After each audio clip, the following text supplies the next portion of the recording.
Hi again then guys, and welcome to episode 36 of GT Masters, the review series for Gran Turismo's selection of GT class, or at least GT style, competition vehicles. And some of these cars, as I said, aren't necessarily, strictly speaking, full-on race cars, they're just very close to it, such as the Zonda Rs, the Furais, the FXXs, etc. And this is, in effect, another one of those vehicles.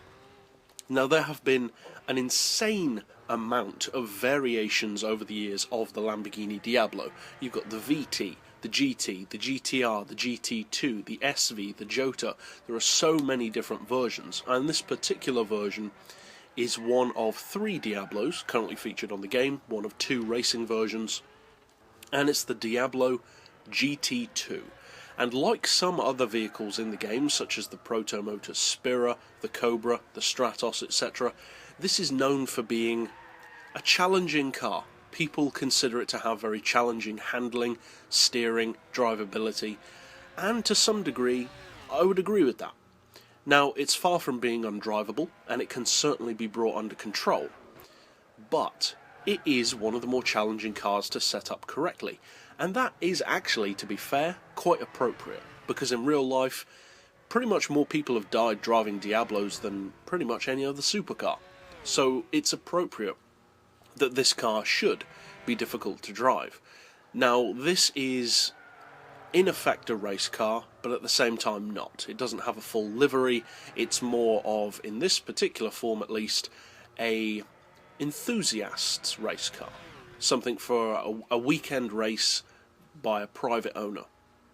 That being said, this car has more than enough to get the job done in every way. Now, the engine is a 5.8 litre, and you can tune it up to 1,057 horsepower. That's serious territory for a competition spec vehicle, and that does make it more powerful than many of the other cars in this series. It also puts out 687 foot-pounds of torque and weighs in at 1,229 kilos, which is actually a pretty low weight. That's not bad at all. As far as horsepower per tonne, well, given how much power it has, unsurprisingly it's pretty good, 860. And as far as the PP, well, actually the PP is not as high as you might expect. The PP actually sits at 649, which is actually quite reasonable given the sheer power that this car has. Now, the reason why I believe the PP is at that level is due to the steering. It is, as we said, one of the more challenging models to drive. And the reason why it's a bit more challenging is for a similar reason, I would say, to the Audi R8 LMS vehicles, some of them at least, and some of the JGTC spec NSXs.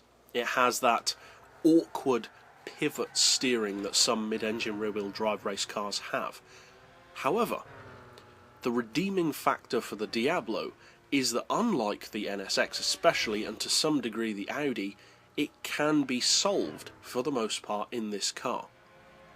Now, the handling is never going to take on something like a Furai or an FXX in terms of its ultimate range of ability and competitiveness, but it can be brought under control, and it can definitely take on many of the other cars in this series. It's certainly good enough to do that.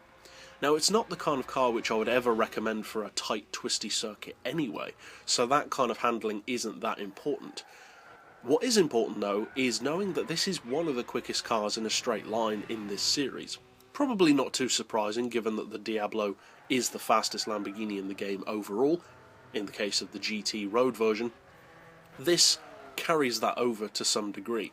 It's nowhere near as quick as the road car, but it does have considerably more downforce and aerodynamic appendages working against it in that regard. The top speed is still around 260 under its own power, making it one of the quickest cars you can get here, and pretty much on par with the best that the GT class has to offer.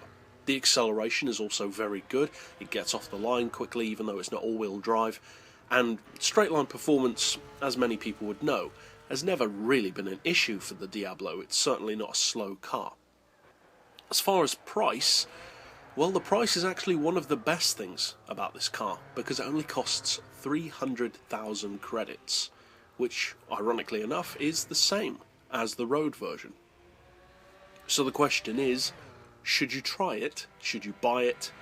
And where or when should you use it? Well, I believe, if I remember correctly, you win this in career mode. I may be wrong about that, but I think you win a version of it in career mode. If not, though, if I am wrong about that, would I recommend buying it still? Well, yes, I would, because it's an interesting alternative to the more obvious choices, and like the Olam Spira that we reviewed yesterday, this is a car which people won't be expecting you to be competitive in because of that handling. This car is known for being challenging, so if you bring it out in the lobby, people aren't going to take you seriously. They're not going to view you as a threat. And that is a much more significant advantage to have than many people think. If people don't expect you to be good, you can potentially beat them because they're not prepared to take you on. This car allows you to do that. It's a car which is underestimated, considered to be challenging, and rightly so to some degree, but it's a car that's certainly capable of winning races, especially if you use it on a track that allows you to really use that sheer straight line power, such as, say, Spa, Monza, Le Mans, etc. Not so much tracks like the Nuremberg Ring or Sierra, perhaps Sierra to some degree, but not all of the track. Certainly not the Nuremberg Ring, certainly not a city circuit, not with full power anyway. As far as its competitive range, that's actually another pretty good thing about this car. It has so much power at its PP level that it is actually one of the quickest cars you can get in the race car class at that respective PP. So if you lower it down to say 600 or even less, you can still actually have quite a lot of power coming out of this car. And that is definitely an advantage to keep in mind. So I'd recommend checking out this car, and that's it for this episode.